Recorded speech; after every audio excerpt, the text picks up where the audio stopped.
Let's now join KTN News political affairs reporter Murimi Mwangi as he speaks with Senate Speaker Ken Lusaka.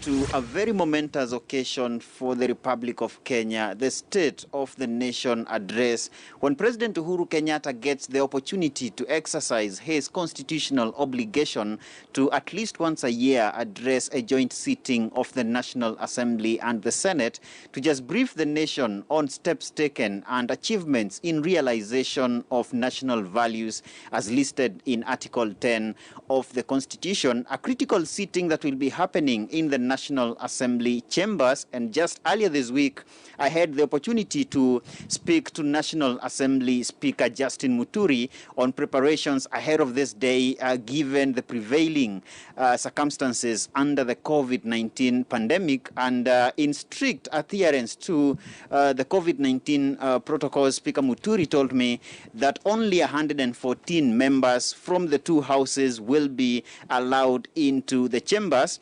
There's been a departure from the tradition where we have seen a congested house, the 416 members from the National Assembly and the Senate previously sitting in the chambers to follow the president's speech.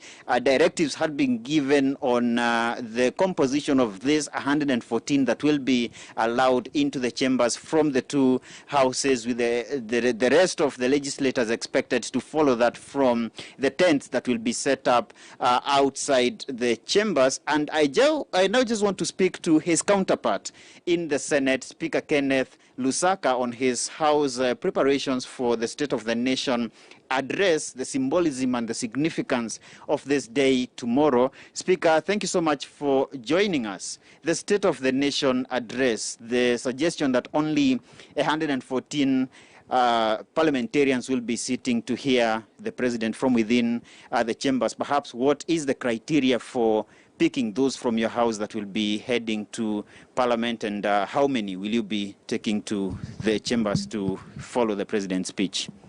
Thank you very much. Like you have rightly said, these are unprecedented times.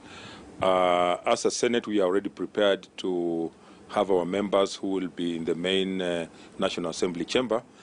The leadership, that's the lead of majority and minority, have already identified those who will be in the chamber, and of course it's going to include the leadership, the lead of majority, minority, and the leadership, and a few other senators. So I left it to the leadership of the House, because they're the ones who control their numbers, to be able to do that, and they have already submitted the names of those who will be sitting tomorrow.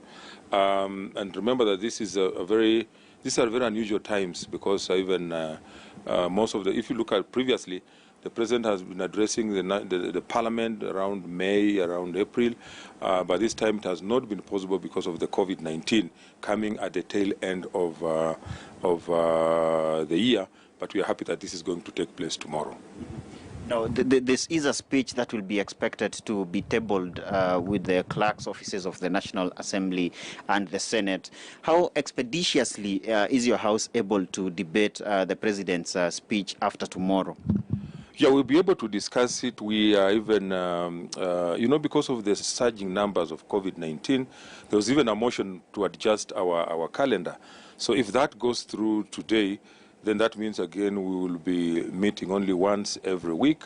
But of course, now after the president's speech, it normally takes precedence over any other matter, which means if by Tuesday, we should be able to discuss the presidential speech. If it doesn't go through, the adjustment of the calendar does not go through today, then that means we'll continue the 3 days as usual. But I can assure Kenyans that we will expeditiously discuss the speech by the president. I'm sure these are very difficult times because, there's a COVID-19, the challenges of coping with that, the challenges that have also affected us as Parliament in terms of doing our business as usual. So I'm sure that those are some of the issues that maybe will be coming up for us for the members of the Senate and the National Assembly to discuss. Legally, as parliamentarians, you say that you do not anticipate a debate. But speaking to your counterparts in the Senate, most of the senators that you've been able to interact with ahead of this day, what would you say is the mood in terms of the anticipations from the president's speech tomorrow? I know the mood in the House, of course, we cannot bury our heads under the sand. One of the issues that is really live now is the issue of what they're calling the constitutional moment, the BBI.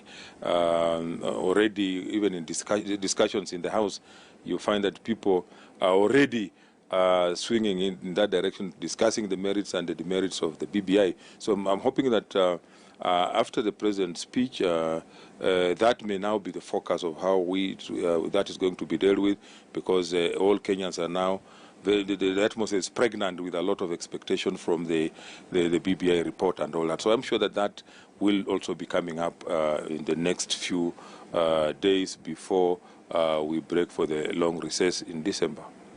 Thank you so much, Speaker Kenneth Lusaka, Speaker of the Senate, speaking to us ahead of that State of the Nation address tomorrow. Back to you in studio. Many thanks. That report by Murimi Mwangi bringing us to our break here at News Desk. Do say this.